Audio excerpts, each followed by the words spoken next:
जय हिंद। ज्ञान आश्रम में आप लोगों का स्वागत है। पिछले वीडियो में हम लोगों ने जो है माइक्रो इकोनॉमिक्स का जो है शुरुआत किया था और उसमें हम लोग जो है अर्थशास्त्र एक परिचय नाम का चैप्टर पढ़ रहे थे। उस चैप्टर के अंदर हम लोग ने केवल अर्थशास्त्र का आशय परिभाषा ये समझा था और इसके साथ ही साथ हम लोगों ने ये जाना था कि आपका जो है अर्थशास्त्र के दो भाग या दो स्वरूप जिसे हम लोग वास्तविक अर्थशास्त्र या तथा आदर्श अर्थशास्त्र कहते हैं उनके बारे में हमने समझा था। लेकिन आप देखेंगे तो इकोनॉमिक्स जो है मुख्य रूप से दो भागों में बटा हुआ है पूरा इकोनॉमिक्स, जिसे हम लोग जो है पहले इकोनॉमिक्स को हम लोग जो है माइक्रो इकोनॉमिक्स कहते हैं जो हम लोग शुरू किए हुए हैं। अभी जो क्लासेस हम लोग का चल रहा है वो माइक्रो इकोनॉमिक्स का पार्ट है और दूसरा हमारा जो है मैक्रो इकोनॉमिक्स। ठीक है, दूसरा हमारा जो है मैक्रो इकोनॉमिक्स, ये हम लोगों का जो है चीजें चल रहा है। ठीक बात, इन दोनों को हम लोग को देखना है। लेकिन हम लोग जो पहला चैप्टर जो अर्थशास्त्र एक परिचय पढ़ रहे हैं वो माइक्रो इकोनॉमिक्स के अंतर्गत पढ़ रहे हैं और हम लोग का यही जो चल रहा है। तो आज की क्लास में हम लोग क्या पढ़ने वाले हैं? आज की क्लास में हम लोग माइक्रो इकोनॉमिक्स को आशय समझेंगे और उसके बारे में थोड़ा सा और बेसिक चीजें समझा जाएगा। ठीक है, तो जो भी बच्चे चैनल पे पहली बार आए वो क्या करेंगे, चैनल को सब्सक्राइब कर लेंगे, बेल आइकन पे क्लिक करके नोटिफिकेशन कॉल पर सेट कर लेंगे और साथ ही साथ हमारे व्हाट्सएप चैनल पे जरूर जुड़ जाएं, जिसके लिए यहाँ पर क्यूआर कोड है उसको स्कैन करके व्हाट्सएप चैनल पर जुड़ जाए।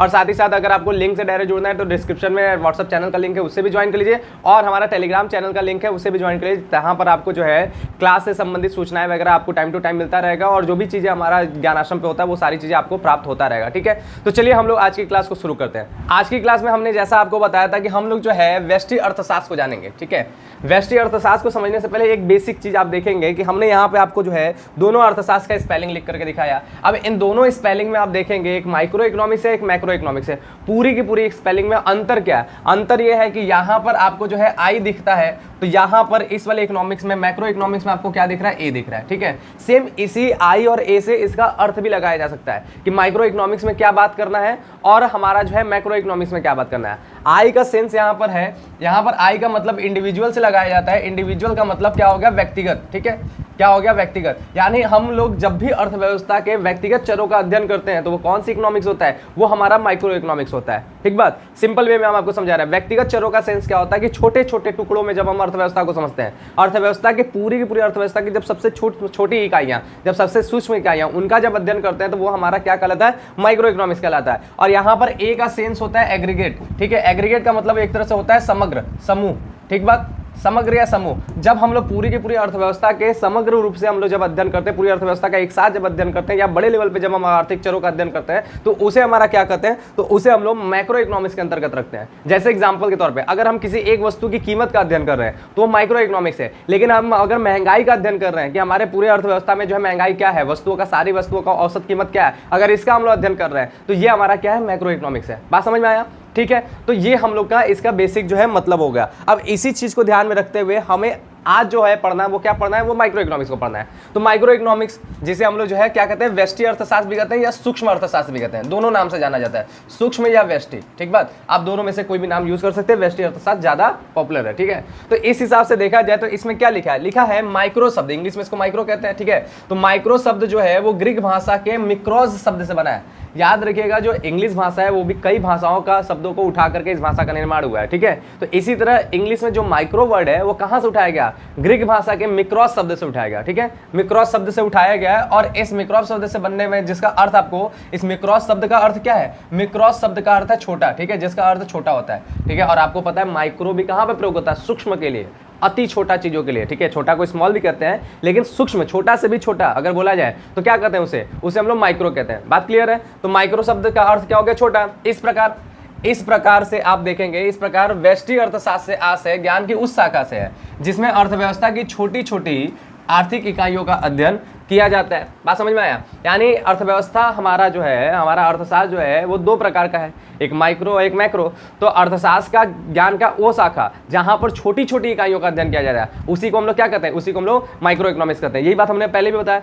इससे पहले आई बराबर क्या? इंडिविजुअल। इंडिविजुअल का मतलब व्यक्तिगत रूप से, अब छोटी छोटी इकाइयों के रूप में। ठीक बात, इसके आगे क्या बोला है? इसके अंतर्गत विशेष व्यक्तियों, ठीक है, विशेष व्यक्ति मतलब किसी एक व्यक्ति की बात हो रहा है उसके बारे में।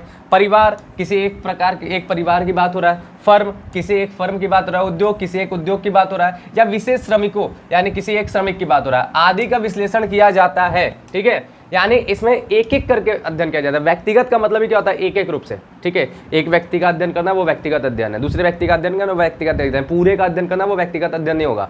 जब समूह का अध्ययन होने लगता है तो वो कहाँ चला जाता है? वो मैक्रो में चला जाता है। जब इंडिविजुअल का अध्ययन होता है तो कहाँ होता है? वो माइक्रो में होता है। ठीक है, तो इसलिए विशेष जहाँ पे लगा है उसका मतलब किसी एक का। ठीक बात समझे में?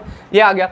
फिर इसके बाद क्या बता रहा है कि इसमें कीमत, ठीक है, कीमत एक वस्तु की कीमत, आय किसी एक उपभोक्ता की आय, लागत जो वस्तु बन रहा है उस एक वस्तु की लागत, मांग एक वस्तु की मांग, पूर्ति एक वस्तु की पूर्ति आदि का अध्ययन किया जाता है। तो इसके अंतर्गत पढ़ने वाला क्या क्या चीजें है, इसके अंदर हम लोग कीमत के बारे में पढ़ते हैं, आय के बारे में पढ़ते हैं, लागत के बारे में पढ़ते हैं, मांग के बारे में पढ़ते हैं, पूर्ति के बारे में पढ़ते हैं। यानी इसके अंतर्गत हम लोग क्या करते हैं, हम लोग उपभोक्ता व्यवहार और उत्पादक व्यवहार का अध्ययन करते हैं। ठीक बात, एक उपभोक्ता एक उत्पादक, इसके व्यवहारों का हम लोग यहाँ पर अध्ययन करते हैं। तो ये हमारा क्या है, ये हमारा माइक्रो इकोनॉमिक्स है। क्लियर है, सिंपल सा परिभाषा है, बड़ा आसान है, आसानी से याद हो जाएगा, सबसे बेस्ट परिभाषा है। ठीक बात, ये आपको समझ में आएगा। एक चीज याद रखिएगा जो बहुविकल्पी में बहुत बार पूछा जाता है, नोट करके यहाँ पे लिखा गया क्या कि इसे यानी किसको, माइक्रो इकोनॉमिक्स को क्या कहते हैं, कीमत सिद्धांत। ठीक है, कीमत सिद्धांत भी कहते हैं। तो ये बात आपको याद रखना है कि हमारा माइक्रो इकोनॉमिक्स जो है कीमत सिद्धांत के तौर पर भी जाना जाता है। अक्सर बहुविकल्पी में पूछा जाता है किस इकोनॉमिक्स को कीमत सिद्धांत कहते हैं, किस अर्थव्यवस्था को कीमत सिद्धांत करते हैं, तो किसे, सूक्ष्म अर्थशास्त्र को या फिर आप बोले व्यष्टि अर्थशास्त्र को कहते हैं। बात क्लियर, ठीक है। अब हम लोग बात करते हैं कि इसका क्षेत्र क्या है या विशेषता क्या है। तो सबसे पहले हम लोग देखते हैं कि व्यष्टि अर्थशास्त्र की अपनी विशेषता क्या है। विशेषता वही छोटा छोटा एक एक बात होगा तो हमारा क्या होगा, यही हमारा जो है आपका व्यष्टि अर्थशास्त्र है। सिंपल सी बात है, आप विशेषता चाहे याद करें चाहे ना याद करें, आपको अपने आप पता चल जाएगा। पॉइंट ही पढ़ेंगे, 3 पॉइंट है, या फिर आप परिभाषा पढ़ें तो उसी से आपको सारी बातें क्लियर होता चला है। ठीक है, तो इसमें देखिए सबसे पहला विशेषता क्या है। सबसे पहला विशेषता व्यक्तिगत इकाइयों का अध्ययन। जो भी इकाइयाँ होगा व्यक्तिगत, जैसे क्या व्यक्तिगत में विशेष व्यक्ति, विशेष परिवार, विशेष फर्म, विशेष उद्योग, विशेष श्रमिक, ये सब व्यक्तिगत है। ठीक है, फिर इसके बाद क्या, अति सूक्ष्म चरों का अध्ययन। देखिए अति सूक्ष्म चर, जैसे अगर हम कीमत की बात करें तो एक वस्तु की कीमत, लेकिन हम कीमत जो है सामान्य कीमत की बात करें, महंगाई की बात करें तो उसमें सभी वस्तुओं की कीमत आ जाती है। बात समझे, तो सूक्ष्म क्या है, कीमत में सबसे सूक्ष्म क्या होगा, किसी एक वस्तु का कीमत ही सबसे सूक्ष्म होगा। तो अति सूक्ष्म चरों का अध्ययन करते हैं, यानी सबसे छोटे चरों का इसमें अध्ययन किया जाता है अर्थव्यवस्था का। ठीक है, फिर उसके बाद क्या, कीमत सिद्धांत। इसमें इसका मेन जो टॉपिक है, इसे कीमत सिद्धांत क्यों कहते हैं, क्योंकि इसमें मेन चीजें हम लोग जो भी चीजों का अध्ययन करते हैं वो अंततः क्या करता है, उस चीज की कीमत को ही बताता है, उस चीज की कीमत को ही दर्शाता है, कीमत से ही रिलेटेड होता है। इसीलिए यहाँ पर क्या है, इसीलिए इसे कीमत सिद्धांत के तौर पर भी जाना जाता है। क्लियर बात, ठीक है। नेक्स्ट हम लोग देखें तो आज हमारा जो है व्यष्टि अर्थशास्त्र के क्षेत्र हम लोग देखेंगे कि भाई इसका क्षेत्र क्या है। तो क्षेत्र का मतलब इसके अंदर क्या क्या हमें पढ़ना है, एक तरह से ये बात समझे।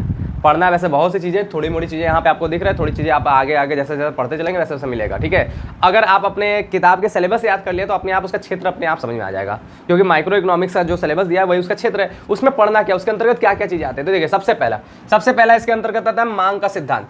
मांग का सिद्धांत बोले या फिर बोले उपभोक्ता व्यवहार, यानी उपभोक्ता किस प्रकार से क्या क्या चीजें करता है, इसके अंतर्गत हम लोग को पढ़ना है। ठीक है, और उपभोक्ता की जो शक्ति होती है वो मांग होती है, इसलिए इसमें मांग का सिद्धांत हम लोग को पढ़ना है। ठीक बात, मांग किस तरह से काम करता है ये हम लोग को पढ़ना है, मांग का सिद्धांत। दूसरा इसके अंतर्गत इसका क्षेत्र क्या है, इसका क्षेत्र है हमारा उत्पादन का सिद्धांत, यानी उत्पादन का सिद्धांत बोल लीजिए या उत्पादक व्यवहार बोल लीजिए। ठीक है, इसके बारे में हमें पढ़ना है कि उत्पादन कैसे करना है, किस प्रकार से होता है, कब बढ़ता है कब घटता है, ये सारी चीज़ें हम लोग का उत्पादन के सिद्धांत के तौर पे हम लोग पढ़ते हैं। ठीक है, ये पढ़ना है। फिर इसके बाद हमारा क्या है, कीमत निर्धारण का सिद्धांत। कीमत निर्धारण का सिद्धांत हमें पढ़ना है कि हमारा जो है कोई वस्तु है उसकी कीमत जो बनती है तो किस हिसाब से बनती है। तो वो हमारा जो है ना कीमत निर्धारण में हम लोग 2 शक्तियों को पढ़ते हैं, एक मांग जो हमारा उपभोक्ता की शक्ति होता है, और दूसरा हमारा क्या होता है, दूसरा हमारा पूर्ति। ठीक है, तो मांग और पूर्ति इन दोनों के बदौलत हम लोग क्या करते हैं कीमत निर्धारण करते हैं। ठीक है, तो इसके अंतर्गत कीमत निर्धारण का भी सिद्धांत हम लोग पढ़ते हैं। ठीक बात, क्लियर। इसके बाद हमारा क्या है, फिर इसके बाद हमारा साधन कीमत निर्धारण का सिद्धांत। अब साधन कीमत क्या होता है, तो देखिए किसी भी वस्तु का हम लोग जब उत्पादन करते हैं तो उस वस्तु के उत्पादन करते समय उसमें जो है उत्पादन के कारक या घटक लगते हैं। जैसे उत्पादन के कारक घटक कौन कौन से होते हैं, भूमि, ठीक है, श्रम, पूंजी, ठीक है, साहस, प्रबंध। ठीक है, ये हमारा उत्पादन के जो है कितने 5 घटक हैं। बात समझ में आया, भूमि, श्रम, साहस, पूंजी और प्रबंध, ये हमारे टोटल है 5। अब इन 5 घटक को हम लोग साधन कहते हैं। ठीक है, हम लोग इन्हें क्या कहते हैं, हम लोग इसे ही कहते हैं साधन। अब इन साधन की जो कीमत होती है, यानी भूमि का जो कीमत होता है वो होता है लगान। बात समझ में आया। फिर श्रम का जो कीमत होता है वो क्या होता है, मजदूरी। ठीक बात, और उसके बाद पूंजी जो होता है उसकी कीमत होती है ब्याज, ये हम लोग आगे भी बार बार डिस्कस करेंगे। साहस जो होता है उसकी कीमत होती है लाभ। ठीक है, और प्रबंध जो होता है उसका कीमत होता है वेतन। बात क्लियर है। तो ये जो साधन कीमत है, अब भूमि के बदले कितना लगान होगा, श्रम के बदले कितनी मजदूरी होगी, पूंजी के बदले कितना ब्याज, साहस के बदले कितना लाभ, प्रबंध के बदले कितना वेतन, इसके ऊपर भी किसको कितना देना चाहिए, उचित कितना होगा, इसका भी निर्धारण करना, इसके बारे में भी हम लोग किस इकोनॉमिक्स के अंतर्गत पढ़ते हैं। तो ये भी हमारा जो है साधन कीमत निर्धारण का सिद्धांत भी हमारा जो है माइक्रो इकोनॉमिक्स का ही पार्ट है, यानी यह भी उसी के क्षेत्र के अंतर्गत आता है। तो हम लोग इसके अंतर्गत इतना चीज पढ़ते हैं। ठीक बात। तो ये रहा आज का वीडियो। छोटी छोटी वीडियोस के जरिए आपको जो है पूरा सिलेबस कंप्लीट कराया जाएगा ताकि आपके ऊपर लोड ना पड़े। ठीक है, और जो है टाइम टू टाइम आपको वीडियो मिलता रहे और आप लोग का कोर्स अच्छे तरीके से कंप्लीट होता रहे। अब हम लोग मिलेंगे नेक्स्ट वीडियो में, जिसमें हम लोग इसी माइक्रो इकोनॉमिक्स का ही हम लोग क्या पढ़ेंगे, माइक्रो इकोनॉमिक्स का हम लोग महत्व पढ़ेंगे, प्रयोग पढ़ेंगे और इसके साथ उसके दोष या सीमा पढ़ेंगे। ठीक है, और उसके साथ साथ उसी वीडियो में हम लोग माइक्रो इकोनॉमिक्स का डेफिनेशन भी समझेंगे। तो वहां पर हम लोग का जो है अगली वीडियो में हम लोग मिलते हैं।